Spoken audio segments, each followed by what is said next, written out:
Would you go on a bit of a fishing expedition here to see whether you could get Juan Carlos? I mean, he's got so much knowledge. If I was a top 10, if I was a top 20, top 30 player, I would try to poach Juan Carlos like you don't even know. I'd be sliding into his DM like Novak Djokovic slides on grass.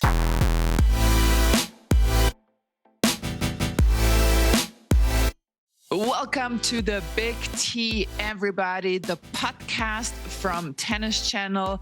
My name is Andrea Petkovic, and I'm so excited to be joined by the one, the only BG, Brett Gilbert. And of course, we also have Mark Petchey, or as I like to refer to him, Marco Petchey. That's how the Italians call him. Brett, where are you? How are you doing? Do you know Marco Petchey, the famous Italian red-haired man? I don't know that famous red-haired man, but you got a ginger guy over there. I'm at HQ in Santa Monica. So nice to see you, Petko and Petchey, for show number 1, the Big T. The Big T, you're right. This is the premiere, and we'll also have Coco to be part of this team, but that comes later. She's very busy. But Mark, where are you? Where are you?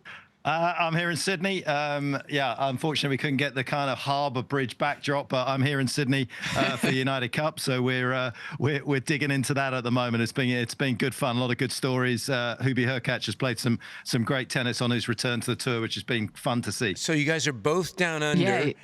And Mark, you know my 6 degrees of separation with you. Must have been that doubles match we had in New Haven, Brad. I played you in doubles. I didn't even know that, but 1994. I was a player. I had the bad curly mullet then. Was the night before I was having a few beers with Andre Agassi, and your name did come up because he happened to be playing you the next day. I didn't know a lot about your game then other than you kind of came in on everything. I said you were a bit of a serve and a bluff. And we had about a 3-hour conversation that night. You knew everything about my game then. And the next day, basically, I told Andre, I think I can help you. I started coaching Andre the next day. We finished that dinner around midnight, and I said, I'll meet you at 9 in the morning, because I got to play like second on. He goes, I never hit before noon. I said, no, I'll see you at 9. And as it turned out, my court went late. The center court went a little bit fast. By the time I finished my match, I rushed over to get to your match with Andre, my debut in coaching. It was early in the third set. He ended up toughing you out in a really tight 3-setter. I think it was 6-4 or 7-5 in the third. So that's my 6 degrees of separation, my first coaching win against you. Yeah, and I think there's a few things to unpack here, Brad. One, the fact that you were comfortable enough having a few beers with Andre before he played me is marginally offensive, if I may say. What about my opponent that I was playing? I had to play that day. Yeah, I'm not worried about your opponent, Brad. I don't care about your opponent. I'm worried about me and my reputation that here on the Big T has just gone straight out the window, that you guys were knocking back beers and probably doing a couple of tequila shots. And also, if we're being honest, you're going to start at that sort of bar with Andre. I mean, the only way was up. Your first match was against me. I mean, you couldn't fail. I mean, that's like fishing with dynamite. And my second match was another ginger guy. He went from Petchey to Becker. That was my coaching debut. That's a downgrade. So you know each other. That's great to know. And Mark, how did you win that set against Andre Agassi? Yeah, Andre popped his Achilles and he pulled a hammy. And I think he might have I think he dislocated his shoulder for about 30 minutes. No, you actually played really well. He came in on everything. It was tricky, windy conditions. Ended up being a tight match. All right, let's get to some real stuff. You guys are down under what, was an incredibly quiet off-season until about the 17th of December. And I was in Hawaii, and about 3 a.m., my phone blew up. And the next thing you know now, we're about 20 days afterwards, and this onion has started to peel a little bit further between JCF and the number 1 player in the world, Carlos Alcaraz. What's the latest that you guys are hearing? Well, I want to hear what Mark has to say, but I think this is one of these things when you're a tennis fan or when you're in tennis that everybody knows where they were when they found out that Carlos Alcaraz and Juan Carlos Ferrero split. Mark, where were you when you found out the news? Yeah, I was with my family actually. We just actually come back from a trip in Copenhagen, and then it obviously just popped up on social media. And in fact, my two daughters were the ones that told me. Yeah, I was blown away like everybody else. It just feels as though it sort of came out from left field. It never looked as though that those two were going to split for the foreseeable future. So, yeah, that's where I was back in London. And you, Brad? Well, I was in Hawaii doing clinics, and literally at 3 a.m., I started getting texts. And to use a Spanish terminology, or Rafa, is this a joke? No? Is this a joke? No. And I was like shocked. Then I started getting texts, and it's like, BG, you going to coach him? And I'm like, geez, that'd be a good gig to start off coaching a guy like that. But not to mention, whoever is the next coach, if there is another one besides Samuel Lopez, you know, sometimes it's better to work with a player when they're on a little bit of a low point, opposed to like what, you know, he accomplished last year, what he's accomplished. You know, it's a lot of pressure potentially for the next coach, or there's a lot of pressure for Carlos for, you know, to continue doing what he's done. But I was stunned, honestly, for you two. I was expecting 3-10. Someone in there to make major changes, because major changes needed to be made, because I feel like 1 and 2's distance between 3 and 10 was a long ways. Obviously now with this happening, it's got to give 3-10 a little bit of a hope, that think maybe that like, okay, maybe I don't need to do something. We got to hope that something happens, but it's an absolute stunner. But I still think more than anything, advantage center. Well, I think so too. But BG, I want to hear your story, because you had quite a similar story when you were coaching Andy Roddick. I just want to tell you how I am still very much a narcissistic tennis player within myself, because when I found out the news, and we will still show that interview that I did with Carlos Alcaraz. I traveled to Miami to interview him. And about exactly 2 days later, he announced the split from Juan Carlos that I didn't know when I interviewed him. And so my interview was obsolete. And that's what I thought of is myself when I found out. I was like, no, my great interviewing skills, they are now out the window. Oprah is crying. But let's get into it. Both you, Mark Petchey, Brad Gilbert, coached top players before, coached top players when they were a little bit low on confidence, when they were high on confidence. Brett, can you tell us, because when you and Andy Roddick split, he was 1 in the world or 2 in the world? He was definitely very high. Can you tell us a little bit about that experience and how that came to be? So we were coming off of, I coached him about 20 months. He finished 2003, 1. And then he had a big drop in 2004. He dropped to 2. But a guy named Mr. Federer came along there, and he won 3 slams that year. And it was early in December. You know, I was thinking about the off season, what the plans were, everything like that. And this is pre-social media, and I got a phone call from Andy that he was going in another direction. And that was it. You know, and unlike other sports, if player and coach aren't getting along, let's say in European soccer or American football, basketball, there's always a general manager and an owner. The owner, you know, so the player's not the one that's signing the check, you know, so there's some intricacies. In tennis, if the player at that moment, if Andy wasn't feeling it, you know, that's what happens. Instantly you go from coaching to like literally there's no settlement, there's nothing, you're done. That's how it goes in tennis. But now it's completely different from that situation then. It was a little bit quieter pre-social media. Now, maybe you would have a couple then in your entourage, Andrea.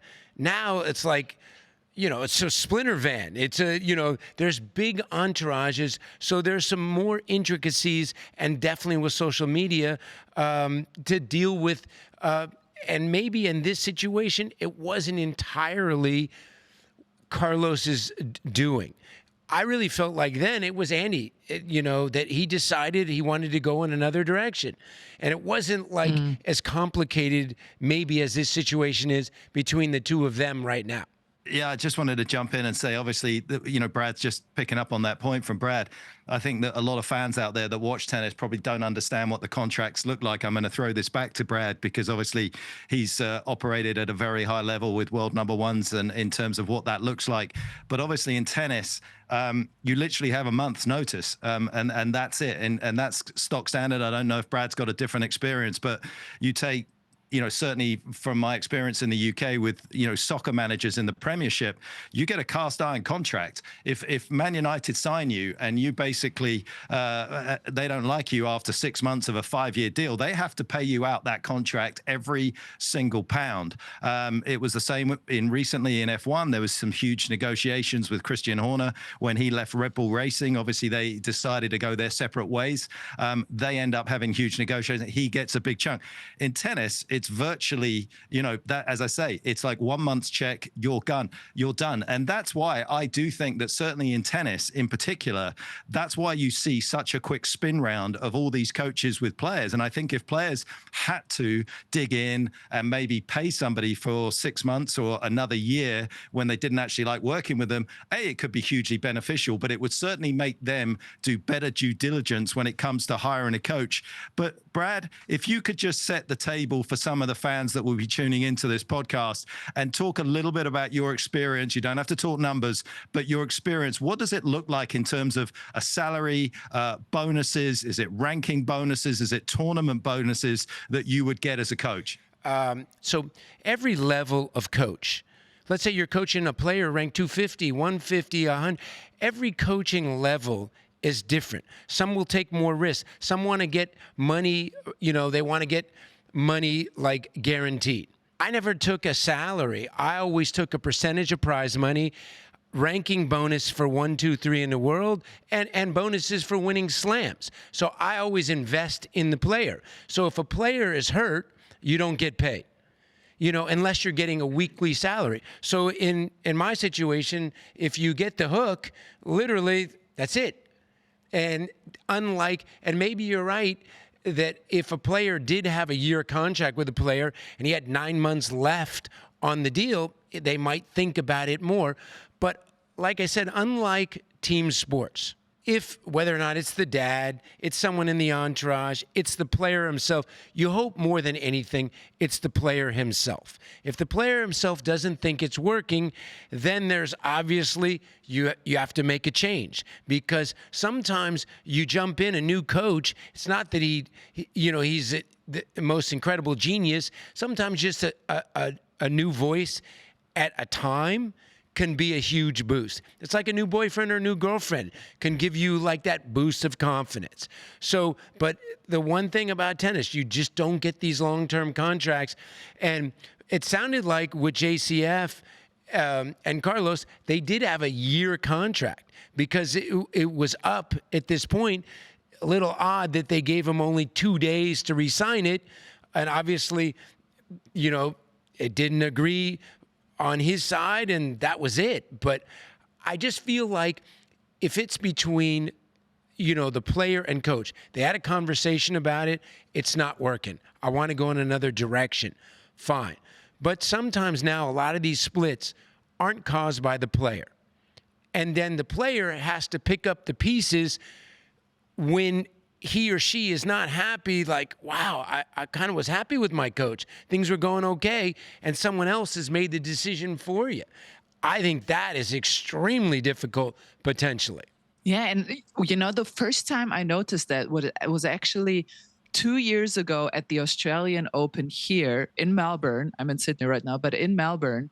It was the first year I worked on the media side rather than a player. And it was the day before the Australian Open started. We had rehearsals, so we were in that box just checking technical stuff. And one player after the other came in to practice for an hour the day before the actual major started.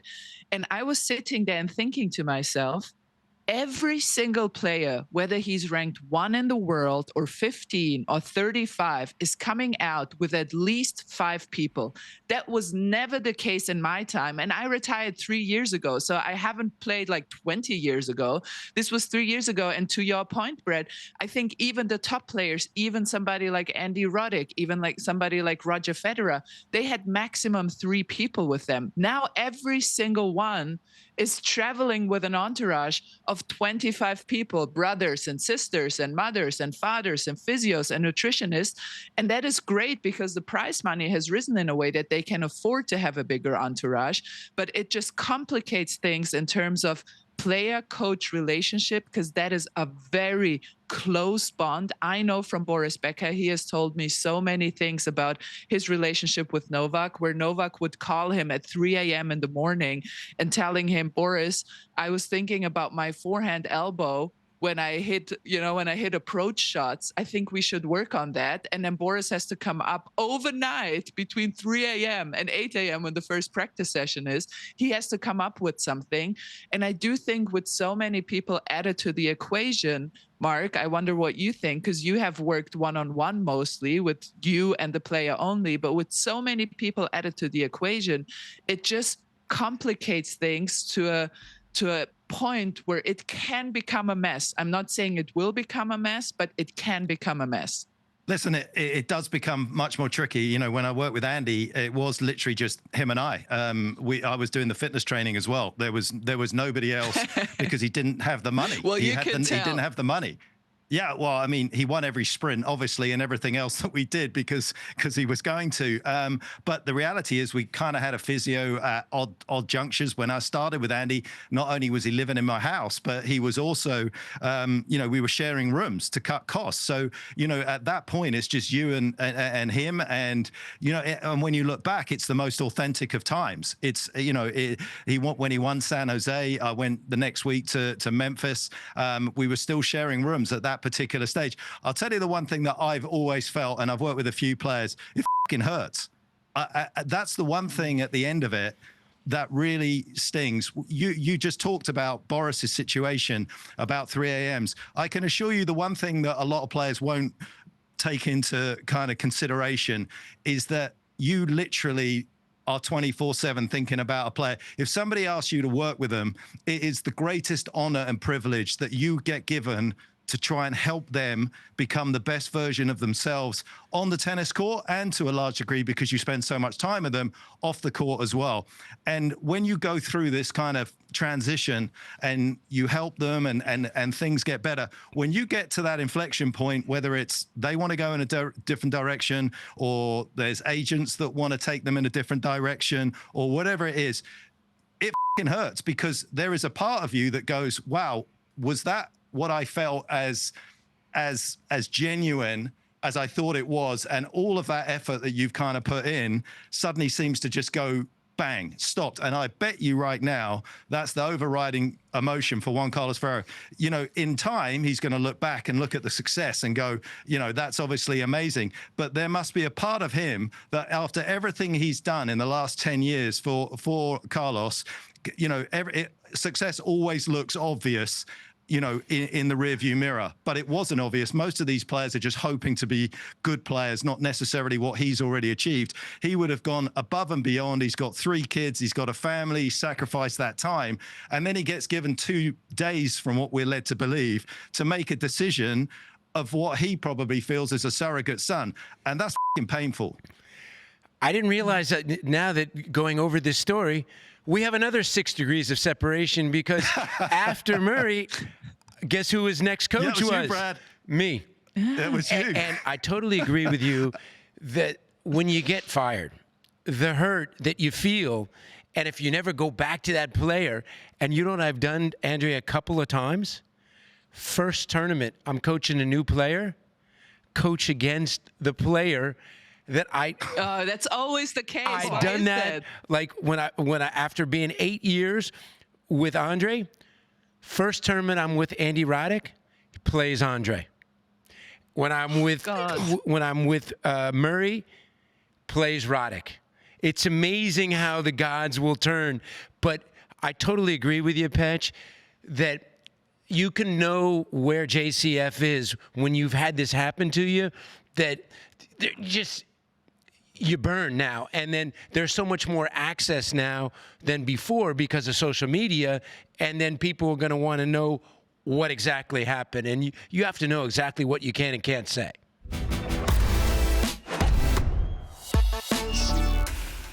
The 2026 tennis calendar is in full swing, and the Tennis Channel app will have you covered all year long. Stream every ATP and WTA match, every single court. Andrea, I know you like to track the Germans on the outer courts, and Brad, you like to keep tabs on the next-gen Americans. Well, the app is here for your tennis fix. Subscribe now for live tennis, match highlights, press conferences, and original content, including us. So make great tennis a part of your New Year's resolution. Subscribe now. Okay, we're back with the Big T, and we promised to give you a 360 view of the world of tennis as we go through 2026. There was some big off-court news in December, of course. Venus Williams got married, Casper Ruud got married, and the final member of the Big T podcast, Coco Vandeweghe, who also got engaged. And I believe, Coco, you're joining us from where exactly? I'm at the airport, so if you hear airport announcements, I'm in Palm Beach Airport, flying back to make sure that Brad is not lonely over there in Santa Monica. So I'm on my way back home. Coco, where did the engagement happen? You're in Palm Beach. Did it happen there? Were you in the Caribbean? Where did this happen? It happened on my couch at home in San Diego. I couldn't have been in uglier pajamas. I had water still staining down my shirt. So it was as romance happens. It's one of those. Delighted that your fiance is a man after my own heart. I did it with my my wife's head in the washing machine, so I think I might have been able to top that one, Coco. I'm surprised you're not flying private, by the way. I don't get your paycheck, and I certainly am mooing in the back on this one. It's holiday travel, so I'll be exit row. At least I got that little bit of an upgrade. And Coco, now as an engaged woman, how have you followed the tennis world and the start of the new season? Or have you just been in the not newlywed, but newly engaged bliss? Have you followed anything? So the United Cup is team events of one of my favorite things to do. When United Cup used to be Hotman Cup that week, that was my favorite event to play each and every year. You got to love the early drama that we're getting from just the antics on court, but you could just see what playing for your country means, the difference of people stepping up, the difference of emotions, the difference of what that little bit of pressure adds to a lot of these players, even the seasoned vets out there.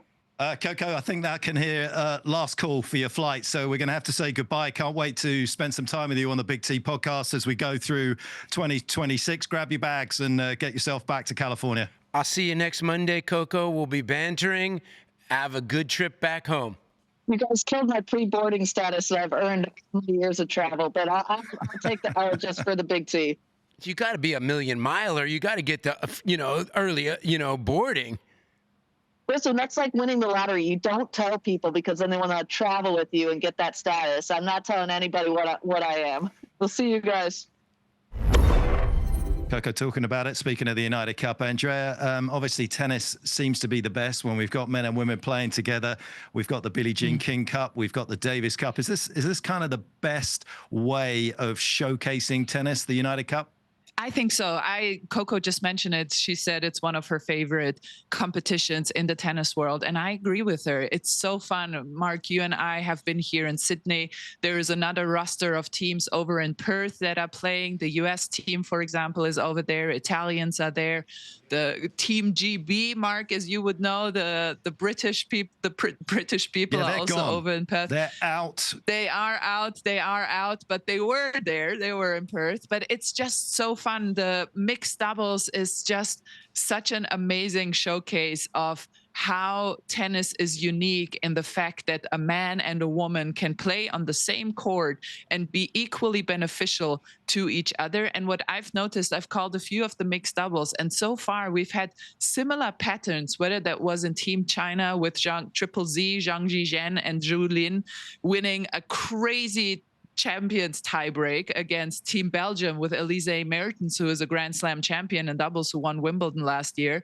And it's kind of repeated the same pattern. It's that the woman is the one who brings the solidity and never falters under pressure, who you can rely on no matter what, no matter whether it's line or... Yeah, kind of. I'm not saying you are saying it. It's not what I'm saying it. And then the man, I don't know how much that is like life. Then the man is the one that makes the difference because he's the one oftentimes moving at the net. We saw that yesterday. It feels like a breezy way. It feels like a breezy way for players to start the season, opposed to playing an ATP or WTA tournament. Only concern I would have as a coach or a player, since you guys are there and been involved in it, I've never been involved in this event. What about the traveling during the event? Like you going from Perth that's tough. To Sydney is not exactly like, hour flight. That's 3 hours time zone. And, that seems like it would be a little bit tricky, but I do think it's kind of an easy way to start your season. Yeah, they have like adapted that. They've given the teams from Perth, whoever qualify, to a day to rest when they come to Sydney or get used to the conditions.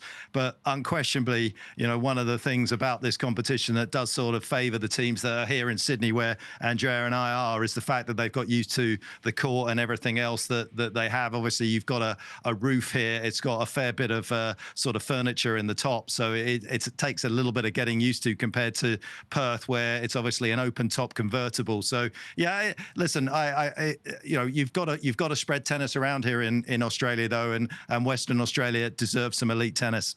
They really do. However, I'm just thinking now in terms of general tennis event, if they were, and this is the tough part about United Cup, because there are so many teams, and in a team there are at least 5 players, oftentimes more. You saw Team Poland yesterday sitting on the bench with like 12 players there. The only problem is you need a side that, I don't know, it exists outside of the Grand Slam, of the major sides. If you had everyone in one place, this could be the greatest tennis event outside of the majors, I think, because of this unique selling point. And it's so fun. And I have to say something. I don't know what you guys think. I love Taylor Fritz. I love him to bits. He cracks me up. He cannot get through a match without playing 3 hours and 75 minutes in a blistering heat with 17 injuries, falling around. He's like having knee problems. Then he's like, he has this, his nose is almost falling off because he's completely sunburned. Like, can somebody give the boy a little bit of sunscreen? It's just, and then he's having to save match points. He's losing match points. Every time Taylor Fritz steps on court, there is drama, and everybody who knows me knows that where drama is, Andrea is not far from the drama. You're like the drama queen. I mean, did you have all this issue when you played yourself? Well, I was definitely not opposed to drama, even as a player myself. So now, as part of the media, I'm definitely flocking to the most dramatic players. And for me, Taylor Fritz has quickly become one of the more dramatic players on the ATP Tour, at least. He's been a bit lame, Brad, this week. I don't know if you've seen him being able to play, but obviously he's got quite a significant problem with his knee, with the tendonitis. If you were obviously sitting in the camp, and I'm sure the camp are doing everything they can to advise him, just trying to sort of get him ready. It looks a little more problematic for him than some of the other injuries he had, like the ab strain last year. I think that there's a balance to figuring out your schedule to start the year. There's nothing worse than going into the first major and being nicked up, because you almost feel like you can be behind the 8 ball for the entire year. So after this event, you probably shouldn't play another event. You should be in the same city. I always feel as a coach or player that once the slam starts, 1 week before, you should be in that city. I'm amazed how many top women played the week before. Most of the top men never played the week before because you want to be kind of tucked in there. But for Taylor, this is obviously, potentially he could have to play 3 more matches. So you would definitely be concerned if he's nicked up in his knee, having to play this much, and not being able to get the rest. And I heard him say that he wasn't able to get any practice sets reps in December because he was nursing this issue. one of my favorite things about that was, I know I'm making fun of it. It's not funny because last year, Mark, you mentioned it, he already had a slow start to the season because of the abdominal issue. And it took him almost 5 months to really find his groove on the grass season. But it was just, I've watched the entirety of the match against Jaume Munar yesterday. It was 3 hours 20, and Josh Eagle. Josh Eagle, who was a great doubles player, an Aussie guy who is now doing on-court interviews, after he interviewed him, and Taylor is also, he can't help himself but be honest, you know. Josh was like, hey, how was it out there physically? And instead of keeping it buttoned up and being like, no, you know, I worked really hard, I'm good, I'm ready for the Australian Open, Taylor's like, dude, I'm so exhausted. My knee is hurting. I can barely move. I don't know. And I'm already cracking up during this interview because maybe the others are watching and maybe they now know that Taylor has this issue in the knee. But on the other hand, it's just so endearing to me that he just can't not be honest. And then my favorite thing was how Josh Eagle finished the interview. He just, in a very Australian way, went like, keep it going, mate. And I'm like, after 3 hours 25 and 115 degrees, keep it going. So there was a lot of things happening. If anyone wants to rewatch that match between Munar and Fritz, I highly recommend. But Mark, the other American player, Coco Gauff, and then maybe Brett, your thoughts as well. She lost in kind of a surprising manner to Buzas Monero. Did you catch any of that game? Kind of a surprising match that Coco, you don't see very often, lose a set 6-1, 6-0. And 14 double faults after a long break, and she lost her serve 9 times. So, you know, obviously it's not a WTA tournament.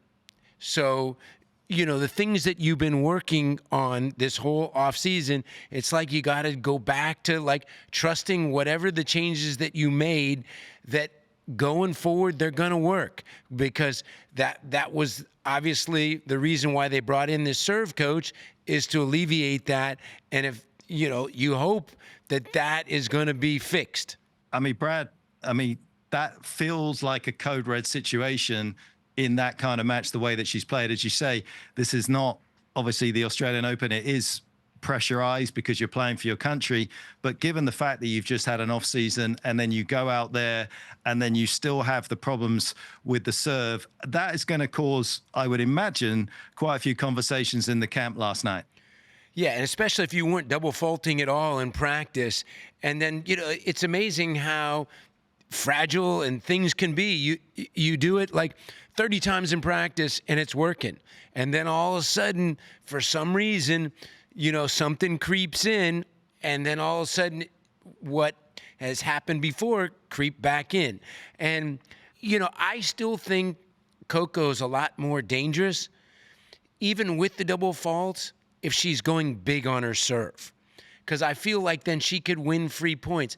There's a lot of women that cannot win free points off their serve. And a lot of times the serve is just basically getting the points started. So I felt like Coco wasn't really cracking the serve and double faulting, so which led to her losing her serve. So let's hope in the next match they, you know, Taylor, you know, got them through, and then they won the mix. So hopefully in the third match she plays, you know, she'll get back to like feeling like, okay, the serve is back on track. Because you know what, tennis players, sometimes all it takes is one match and you feel like, okay, my mojo's back, my confidence is back. And conversely, one match, you know, can all of a sudden throw you in a tailspin the other way. Andrea, I just want to ask you, I know that you had shoulder problems and obviously had to remodel your serve. Do you feel like it's the hardest shot sometimes if you get a bit of a mental block, because it literally is all on you and you're in that moment of solitude just before you deliver it? Well, I think it's not a coincidence at all that there is a thing in sports which is called the yips. And the yips, by definition, only happen on movements that come from within oneself, right? You don't get the yips on a forehand or a backhand when you're reacting to a thing.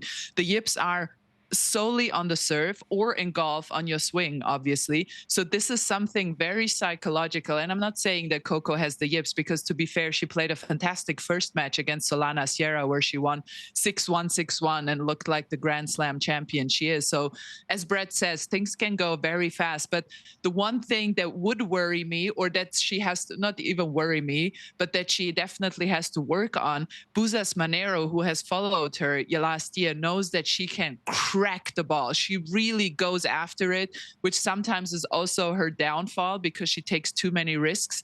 But yesterday against Coco, it really worked because she was going after those second serves, and she was just going for broke, going for winners. And that's when you feel just the panic and Coco come up, and the big players will try and do that on Coco's second serve. So that's the one thing I think psychologically that she needs to figure out. If somebody does come out, taking a crack at her second serve, how can she stay calm within herself to continue on a good path? So normally when you lose a match, guys, the tournament's over.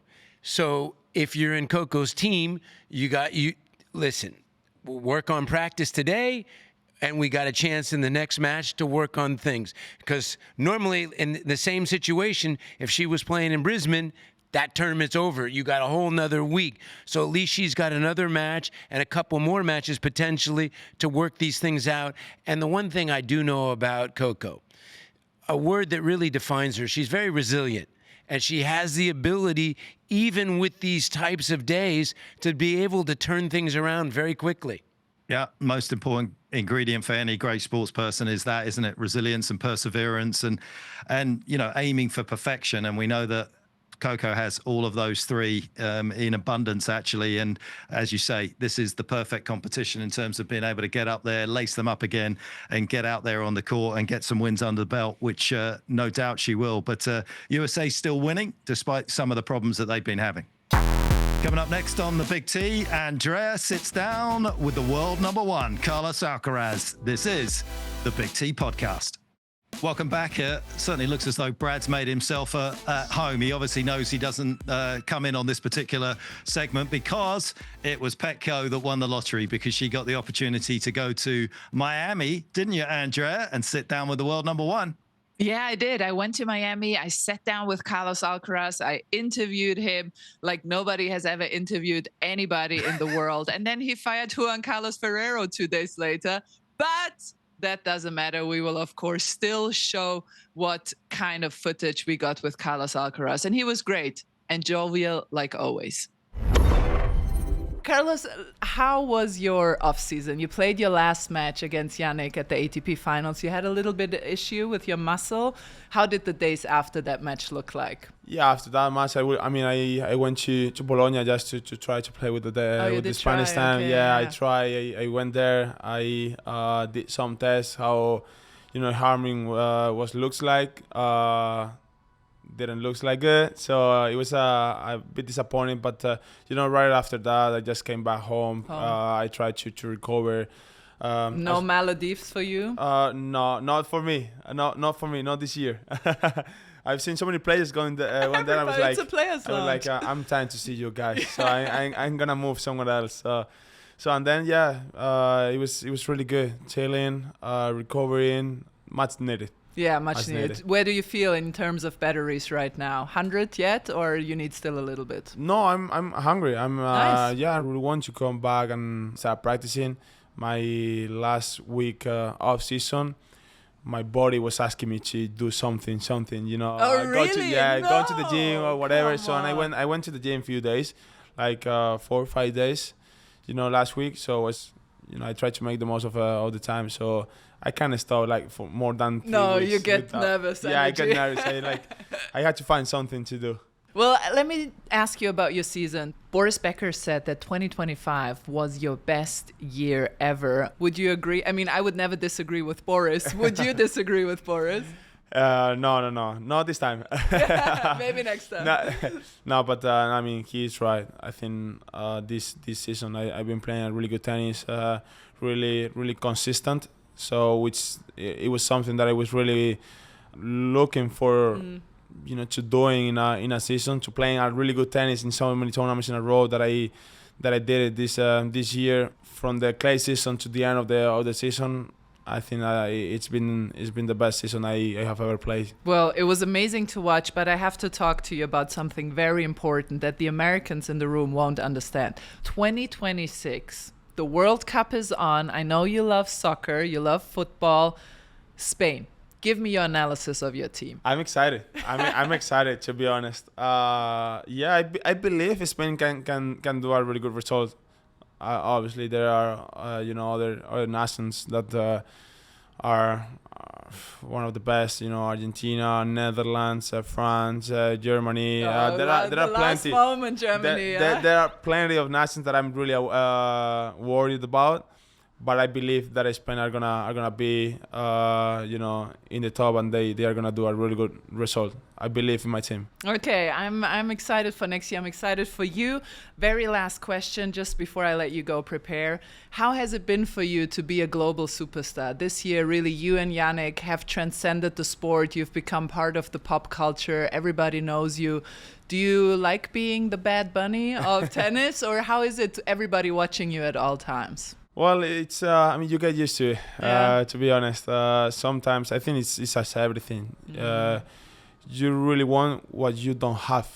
So sometimes I don't want to be recognized. So, and I really want to walk around by myself and do whatever a normal person does do. But at the same time, it's really good my position. So I cannot complain at all. So I really love what I do.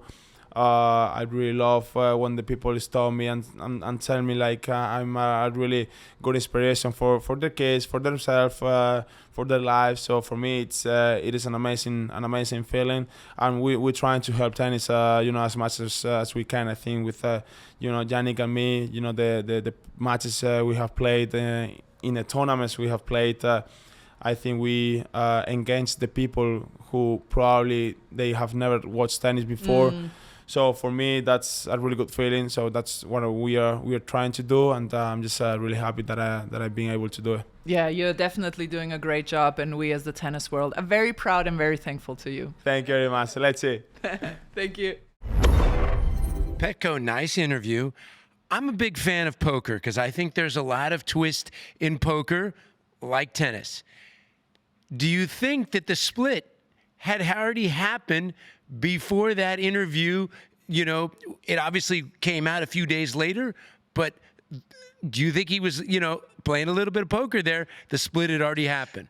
That's such a good question. I can't tell you. I've spent way too much time thinking about that, Brett, whether he had he'd already be a good poker player. He's bluffing. If he knew, he would be a fantastic poker player. So the only thing I did realize compared to the other times I have spoken to him is that he seemed a bit tired. I will say, though, in his defense, he played with a bunch of people that day for 2.5 hours before he came over to the interview, with people who had paid a lot of money to probably spend some time with Carlos Alcaraz. He was hitting with kids that came from a high school in Miami who were able to hit with Carlos. So he had done a lot of work before he came for the interview.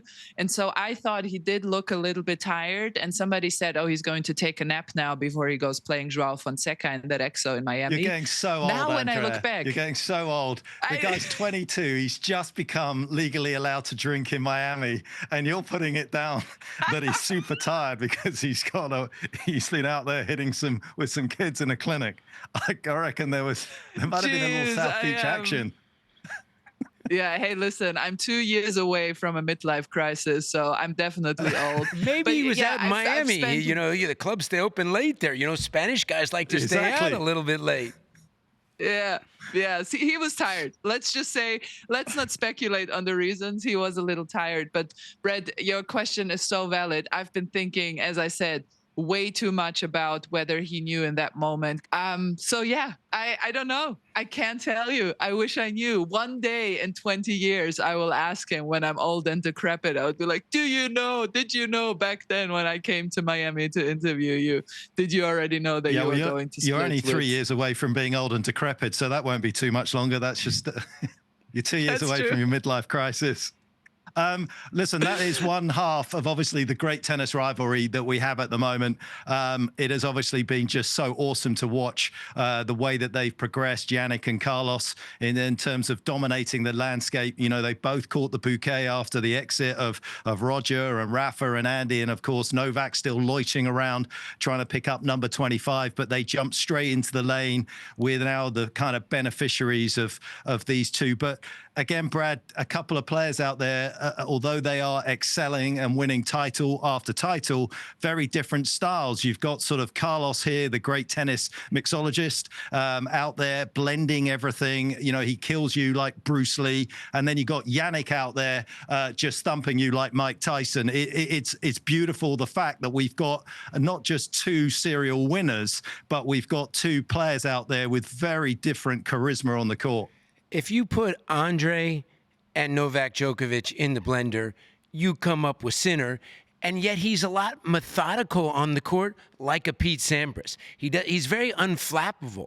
But I feel like the situation now with Alcaraz, obviously we don't know, what's going to happen going forward, but I foresee Sinner having a monster season. I don't think he'll lose more than 5 times in 26. I think if he gets over Alcaraz and starts beating him, where he maybe a 3 out of 4 clip. That's one of the best seasons and I think of all he's time, going to win Brad. 3 majors in 26. So you're saying he's going to have virtually the best season of all time? Well, that hasn't Fed and, Rafa, a bunch of those guys have all won 3 majors in a season. McEnroe went 82 and 3. Fed had a couple of unbelievable seasons in 5 and 6, I think. I think that he was 81 and 4. He lost to Nalbandian, didn't he, for his 4th loss in that final? I think that's where we're headed potentially. Obviously, what's going to happen with Alcaraz is a little bit unforeseen. I don't see him like all of a sudden dropping from 2 to 9. I think that, 1 to 9. I think he'll stay in the top 2. I'll put the over/under generously of the 2 of them. They've won the last 8. I'll say it's 3.5, so if you want to bet them, they got to win 4. I'm thinking at the end of 26, they'll be at 12 straight slams. Wow. That is a hot take here from BG on the big T. BG on the big T coming in hot. What do you think, Mark? Do you agree with that? I mean, it's hard to argue against it, isn't it? I mean, obviously, I think one of the unknown situations here, and I'm sure he's going to take a bit of time, but Andrea, if you're one of the guys 3 to 9 and everyone's kind of throwing strays at you because you're that much further away from the top 2 and you're closer to the guy that's 1,000 in the world, would you go on a bit of a fishing expedition here to see whether you could get Juan Carlos? I mean, he's got so much knowledge about both of those 2 players, Yannick and Carlos, in terms of, the way that Carlos plays. Obviously, they would have dug so deep into the ground to try and figure out ways to beat Yannick. Would you be out there in the marketplace trying to snap him up? Well, listen, I am not worried about Juan Carlos Ferrero and his job situation. I think he can just close his eyes, throw a pin, and whoever he hits in the top 100 will want to work with him. The problem for Alexander Zverev, because you mentioned the number 3 in the world, who is Alexander Zverev right now, the problem for him is he's kind of burned that bridge. He has already worked with Ferrero, and that didn't end super amicably because Zverev was late for practice and Juan Carlos expects a lot of discipline. And we have heard him talk in that documentary about Carlos Alcaraz, how he expects his player to be very professional and on time, and that it's a relationship of mutual respect. And he didn't feel like he got that from Alexander Zverev. I will say that Alexander Zverev now is much more mature. He's a little bit older and more experienced. Maybe he has changed his way. So that would be a possibility for him to maybe ask him. But everybody else is there, and everybody else should, try to poach him. If I was a top 10, if I was a top 20, top 30 player, I would try to poach Juan Carlos like you don't even know. I'd be sliding into his DM like Novak Djokovic slides on grass. Andrea, we all coaches think you're geniuses, but you need somebody, to make you that genius. And people just think that all of a sudden JCF's going to take some guy 20, and the next thing you know, they're going to be in the mix against the top 2. Not happening. I think if there is somebody in the top 10 that obviously he's coached against and thinks that potentially there is an area of their game or there's some parts of their game that really haven't been tapped into. I think he, at the moment, he's probably going to think, you know what? Let me just take my time. Let me take a few months off before I rush into it. The worst thing you want to do as a coach, rush into another job. And then that first tournament back, you play against the guy that you just coached against, and you got no shot. That's a rough feeling. I feel like the women's game is way more wide open at the top than the men's game. Sinner ain't going nowhere. Alcaraz ain't going nowhere. So I'm feeling like JCF could maybe instantly do some genius work with somebody on the women's side. Somebody adding him into the mix, because you don't have a SINCARAZ. You don't have that situation. So I think that that could be a potential. It's like, okay, there's a couple of ladies here, maybe with a couple of tweaks, boom, they're dominating. That's a really interesting point. And I know from a few coaches, the one problem that oftentimes appears for coaches coaching on the ATP tour and then coming to the WTA tour, you mentioned it at the top of this podcast, Brett, that a lot of coaches work through bonuses and they take a cut from the percentage of the prize money. The prize money on the women's tour in total, yes, we have equal pay on the Grand Slam level, on the major level, but the prize money on the women's tour is a lot lower than it is on the men's tour. So if you look at a full year, you are taking quite a big cut in your salary, just in terms of, yes, maybe the base salary can be the same, but just in terms of percentage from prize money, it will be lower, because on the women's side, on the WTA tour, the prize money is just lower in general if you look at the entire tour. Memo to Petko here and other coaches. When you've been at where JCF is at, you're thinking about that next player winning majors. You're not thinking about somebody going from 100 to 20, or unless he, starts working with somebody really young and does what he does, with Carlos at a young age. That takes a lot of time. So I think that it should be more about him taking the next player to winning majors than worried about what, if the dollars are a little bit less on the women's side. Or he just waits for the right opportunity. You just never know what can happen in the coaching, because what we said at the top of the show, I never saw this happening. But the more I think about it, I will be really surprised if Sinner doesn't take full advantage of this opportunity this year. So we got a definite top two, obviously, on the men's side. Everyone clamoring for who's going to be the third player that kind of messes up their duopoly at the top. But obviously on the women's side, Andrea and BG, it feels as though it's super wide open. What have we got? We've got Sabalenka, we've got Swiatek, we've got Amanda Anisimova at the moment as a career high number 3. After that, you've got Coco, you've got Rybakina that's got back into the mix. So that's been huge. You've got Jesse Pegula, you got Madison Keys, you got a lot of stars and stripes in there. BG, you mentioned it earlier on the Big T podcast. You feel like it's wide open. I'm going to toss this over to Andrea. Who do you think is going to collect the most majors in 2026 on the WTA side? So I think, and I've said this before, I think that yes, it is technically wide open on the women's side, but it is wide open with a caveat. I do think that there are just a handful of women who can actually win major titles. I think the best of 3 format sometimes hurts these women. I think they would be much more dominant if it was a best of 5 format like it is in the men's.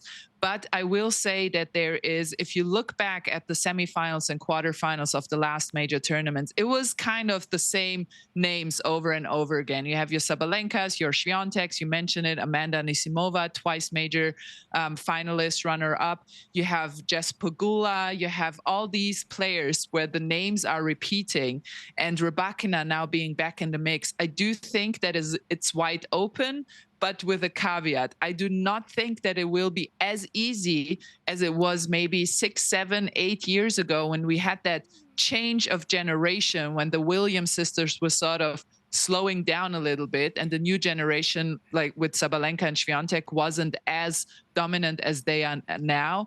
I think there was more of an opportunity to be had for players like Yelena Ostapenko, who ends up winning the French Open. I think now it's wide open, but in a narrower sense. So it's narrow open, if that makes sense. I wonder when the last time in the history of women's tennis this happened. We've had 3 consecutive years, the same ladies in the top 3 with Sabalenka, Swiatek, and Coco. But I also feel like Rybakina, the way she played at the end of 25, maybe her troubles are behind her. What Anisimova did, I think that the number 20 woman is way closer to 1-2 than it is in the men's. And look what we saw last year from Anisimova. So almost every major over the last 10 years, you get an unseeded woman that makes the semis. You get somebody all of a sudden, whoa, this section is wide open. So I do think, to go back to Andrea's point, what she said, so many people hate to hear it about, talking about the best of 5. If women did play best of 5, that would be a massive advantage for Coco. Because I think, physically stronger, I think it would. But I do think, I'm going to say this, 26, we're going to get 4 different slams in the women's, 4 different major winners, exactly like 25. Because I do think that, I'm still not as good as Swiatek is or Sabalenka is. I just don't feel like one of them is going to do something like a Sinner or potentially Alcaraz and just have a monster season, because I just think the depth in women's is way closer. So I'm expecting 4 majors, 4 different champions. I can't wait to Mark, go what do you think? A little deeper into the best of 5 on the Big T podcast at some stage on the women's side, because I think it's worth a conversation at some stage, but not now. Brad, when you toss out little sort of data points that you want, I just want to know that I'm going to be sitting here trying to deliver for you, because I know you just said when was the last time, the last 3 years, the top 3 were the same. I know you'd be disappointed in me if I couldn't come up with that for you straight away. I believe it's 86 to 88. It was Chrissy Evert, Steffi Graf, Martina Navratilova. There you go. I knew it had been a while. That's a Parsa bomb for you, that you just pulled that out. At 79 and 81, Tennis Channel's very own Tracy Austin and Martina Navratilova and Chris Evert once again. So you're absolutely right. It's been decades ago. It was back when you were in your 40s. I had the mullet, shorts. We wore the high socks. I loved your shorts, man. And now, as you've gotten older, it's the long shorts, it's the no socks, and the hair is long gone. Let's circle back to sort of, I don't know if this is strictly a dark horse. It probably doesn't fall into that category, but I do feel, because she ran out of gas really sort of halfway through the season last year in 2025, but I'm going to go with Mira Andreeva. I feel that she's too good. She's too committed. She's too dedicated to not get a resurgence and be revitalized after a bit of time off, that she's going to make a big push towards the business end of one of the majors. Her time is coming. I don't know whether it's going to be in 2026. I don't know whether it's going to be in Melbourne. But if I was to pick somebody that's going to start really sort of getting the crowbar out and moving some of those players in front of her out of the way, it's going to be Mira. I'm selling that stock. I'm not sure. She didn't, I didn't like the way she had some of her losses, in these majors. But obviously she's young. How about, I would love to see some Americans, like we saw last year in Anisimova, maybe on a men's side of Mickelson, maybe on the women's side, an Iva Jovic. I would love to see young Americans like that. But I do think that we will have on the women's side another Anisimova in 26. Somebody that, I didn't see that coming, is in the semis or finals of a slam. Not sure you can see that coming on the men's side. For me, dark horse Victoria Mboko. I think she will do great things in 2026. I don't like her forehand, Andrea. She's got a little... that is true, same issue. She has exactly the same issue as Coco, serve and forehand. She double faults a lot, and the forehand can... Yeah.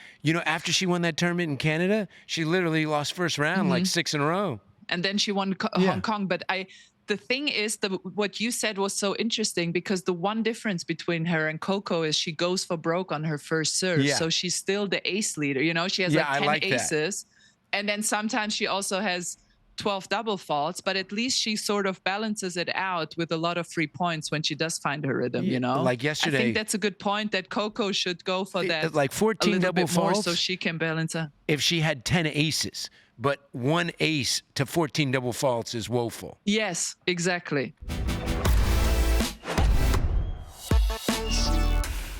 Welcome back to the Big T, the podcast other podcasters listen to, and we have one last segment to get to in this week's episode, and I can't wait to hear your thoughts, Brett and Mark. And Brett, I'm going to go to you first. Novak Djokovic announces that he is leaving the PTPA. What did you think when you found out? First of all, I can't believe it took this long for us to get to Novak Djokovic. Good decision, so he can focus on tennis. Might have lost the 22 Grand Slam because of, he had meetings and all this. But I take myself back to 1988. I blame myself. I was in the parking lot of the U.S. Open when we broke away, which the ATP then was part of the MIPTC Council, which was part of the ITF. We had this big announcement in the parking lot of the U.S. Open with the new CEO, and I was thinking to myself, why don't we have a union? This is kind of crazy that we're breaking away and we got no union. So that's what this whole thing has been about. But I think it's taken probably away a little too much of Novak's focus from the tennis and where he's at in his career right now. I think he needs to solely focus on the tennis. So it was probably a wise decision, and or maybe he didn't have a lot of confidence in what is happening with the company that he basically founded.